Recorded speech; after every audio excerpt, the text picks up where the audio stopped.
Hi chums! Welcome back to my YouTube channel, Jessie here. So for today's video, i-review natin itong Focalure Blur to Watery Lip Tint. Meron tayo ditong dalawang lip tint in the shades PP02 and NU01. It says here sa description ng product na ito ay lightweight, transfer proof, at nakaka-moisturize ng lips. So let's see kung sulit ba ang nabili nating lip tint na ito. So chums, sunahin natin itong PP02 na shades sa ating lips. So makikita nyo sa video ito, yung lips natin ay medyo light talaga kasi nilagyan ko ng konting pressed powder para mas maging visible yung color ng lip tint na ilalagay natin.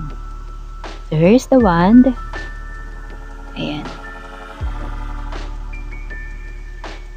And i-share natin sa ating lips. Ang napansin ko sa lip tint na ito, chums, ay ang dali niyang i-glide sa ating lips. So, kita nyo naman, di ba? Hindi mo na kailangan pang i-drag siya kasi smooth na siya kapag inilagay natin sa ating lips.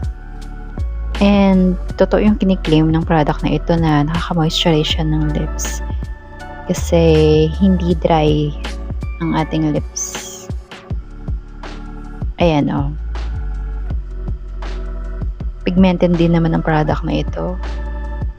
And buildable siya. So if you want na medyo lumabas pa yung color ng shades ng lip tint na nilalagay nyo sa lips, pwede yung dagan. Buildable naman siya. Ayan.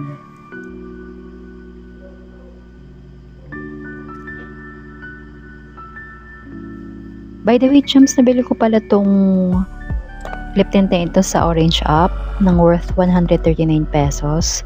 Yun ay with vouchers na and free shipping. So, depende na lang yan sa time kung kailan kayo bibili. Kasi minsan yung mga tinatawag na sale and merong vouchers. So, mas nakakamura kayo. So, tingin-tingin na lang kayo sa Orange Up. Pag na-tsempohan nyo yung ganon, it's better na bumili na kayo.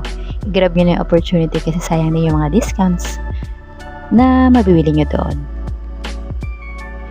So, ayan ang itsura ng ating PP02.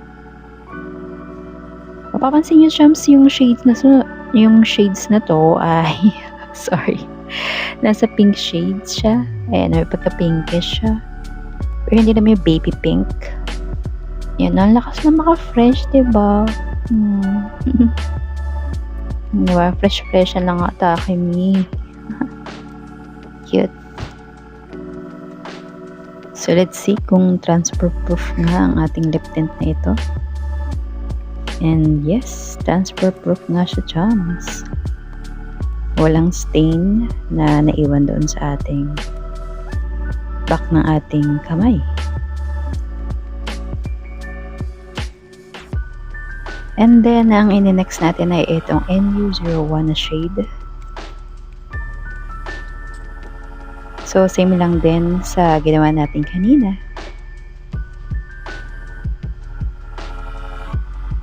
Ito namang shade na to, chums, more on nude.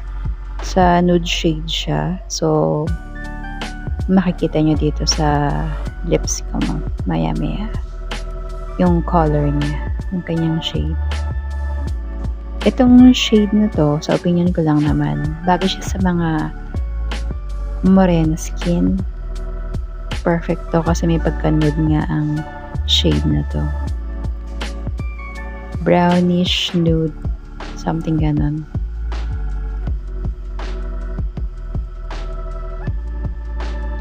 Isa pa sa napansin ko dito, chums, ay yung ano siya, parang siyang hybrid na lipstick.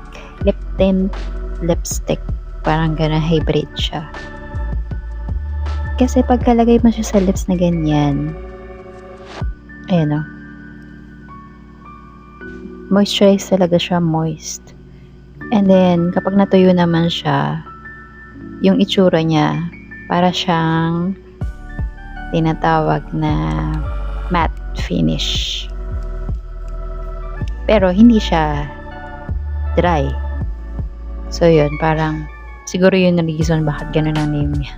Blur to watery. Yun lang naman ang nakikita kong reason ba't ganun. Ang ganda rin niya sa lips, diba? Okay rin naman siya sa fair skin, pero sa case ko kasi yung aking lips ay acidic. So, ano ba ibig sabihin ng acidic? Yun kasi, kapag naglagay ako ng lipstick or lip tint or kahit pressed powder, pag tumagal na siya mga ilang oras or kahit 30 minutes, nag-iiba na siya ng color. Kaya dapat kasi kapag mga tinatawag na acidic skin ka, at least 1 shade lighter ang lagi mong kukuhanin na lipstick or shades ng pressed powder or kahit tinatawag na foundation. Kasi ang nangyayari, chums, nagda-darken siya talaga. So alam niyo na mga acidic yung skin, nag-iiba yung color ng lipstick. Kung light siya nung nilagay mo, magda-darker siya ng konti, ganon. Same lang din sa foundation and pressed powder. Nag-make parang grayish ang nangyayari. So dapat talaga alam mo yung skin, type ng skin nyo. Yan, chums ha. Talagang transfer proof talaga ang lip tint na to. Ulit-ulit na lang ako.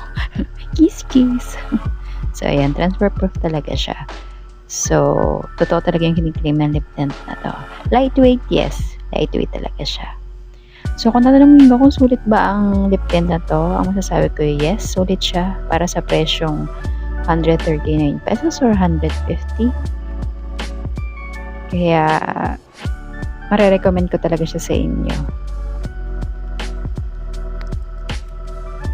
And that's it for today's video, chums. If you really enjoy watching this video, don't forget to like and subscribe. And abang-abang na lang sa mga susunod ko pa mga videos. Thank you for watching. Bye!